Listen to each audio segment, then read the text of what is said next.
She was certain she had seen this man before, and more to the point, she was convinced the circumstances of their meeting had not been pleasant. The usual announcements were made. The plane moved out onto the asphalt strip and waited for instructions to take off. Then they were high in the air, far above the still somber clouds, with a subdued roar of the engines in the background to induce sleepiness. Although Anna fought the desire to sleep, she finally did close her eyes. Even then, she was still haunted by visions of the familiar face so close to her. Of course, she had no idea where she might have met him, or why she should connect the meeting with some dreadful trouble. In all probability, she had never seen him before in her life, and this feeling of fear was nonsensical. It was an odd story with her to have these sudden panics when encountering strangers. People and places had given her the same eerie sensations often. It had made her draw on her meager savings as an office secretary to consult a fairly expensive psychiatrist. He was a roly-poly little man with a bald head and innocent smile. In the proper costume, he might have served as a middle-aged stand-in for Cupid. Yet seated at his wide mahogany desk in his impressive downtown office and clothed in a dark gray business suit, Dr. Walter Lerner proved to have a surprising understanding of what made the average human behave as he did. His moon face had beamed as he stared at her through thick glasses.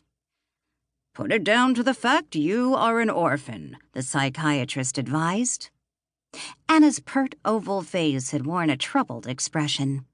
She was 23, reasonably pretty, with shoulder-length black hair framing a delicate cast of features with milk-white skin on that winter afternoon more than a year ago.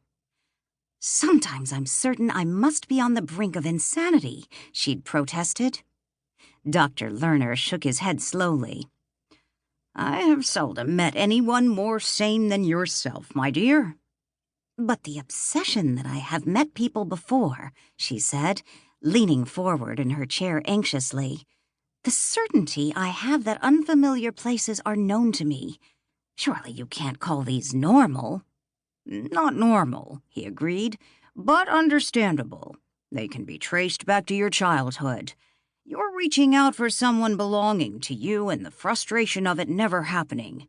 Your hopes that each stranger might turn out to be one of your lost loved ones that gave you a false feeling of recognition whenever a new face appeared."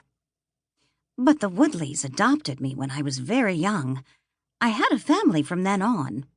"What age were you when they first told you that you were not Jane's true sister?" She considered. "Just after I graduated and began business school. And they did it only out of kindness. They felt they owed me the truth. I can never hold it against them.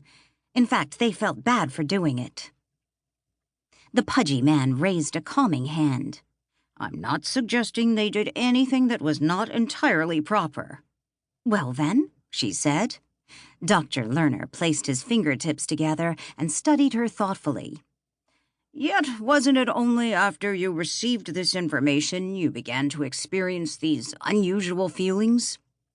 Anna realized this was true, yet she was reluctant to accept too easy a solution to a quandary that had so alarmed her. "Perhaps that's so," she said. "But from the time I've been a little girl, there has been the sleepwalking to contend with." "Again, a problem of tortured nerves," he said. "The strains of the orphanage probably would not have told on a more rugged and sensitive child. But you happen to be a person of extreme sensitivity. It is written all over you, even in your petite stature. For you, this sort of beginning was a nightmare." She smiled wryly. "So I found my way out of it by becoming a somnambulist." He shrugged. "Sleepwalking is curable. Indeed, it is rarely a thing that endures through one's entire life. Relieve the strains and tension, and the sleepwalking ends, as a rule." Anna looked down at the carpeted floor. "As a child, it set me apart, made me feel different. I can still remember the terror on Jane Woodley's face the first time she woke me from one of my sleepwalking journeys to the living room downstairs." "The somnambulist offers a..."